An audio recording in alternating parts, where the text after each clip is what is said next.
बुद्ध के पिता ने बुद्ध को कहा था, तू पागल है, लोग जन्म भर मेहनत करते हैं, जीवन भर, तब भी ऐसे महल उपलब्ध नहीं होते, और ये साम्राज्य इतना बड़ा हमारी पीढ़ियों ने निर्मित किया है और तू पागल की तरह से छोड़ के जा रहा है।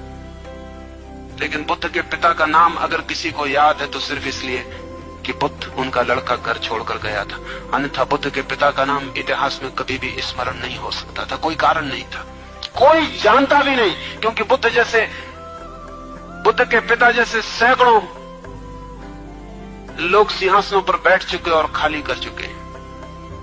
अगर आज बुद्ध के पिता का नाम मालूम है तो सिर्फ एक वजह से कि एक लड़का भीख मांगने चला गया था। बुद्ध अपने राज्य को छोड़कर चले गए क्योंकि उस राज्य में रोज रोज लोग आके हाथ पैर जोड़ते और कहते कि वापस लौट चलो। पड़ोसी के राज्य में चले गए, सोचा वहां कोई नहीं सताएगा, लेकिन पड़ोसी सम्राट को पता चला, वो भागा हुआ आया।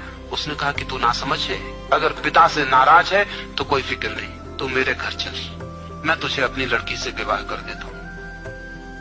राज्य तेरा ही होगा क्योंकि मेरी लड़की ही है सिर्फ, तू फिक्र मत कर, अगर पिता से नाराज है मेरे घर चल। बुद्ध ने कहा, मैं नाराज किसी से नहीं, मैं केवल बचता फिर रहा हूं। उधर पिता से बच रहा था, इधर आप पिता की तरह मिल गए। मुझ पे कृपा करो, मुझे अकेला छोड़ दो, क्योंकि तुम जो देना चाहते हो उसका मेरे लिए अब कोई भी मूल्य नहीं है। बुद्ध का वचन बहुत कीमती। बुद्ध ने कहा, जब तक मुझे मेरे भीतर के मूल्य का कोई पता नहीं था तब तक सब चीजें मूल्यवान मालूम पड़ती थी। अब जब भीतर का हीरा मिल गया तब बाहर के सब हीरे फीके हो गए।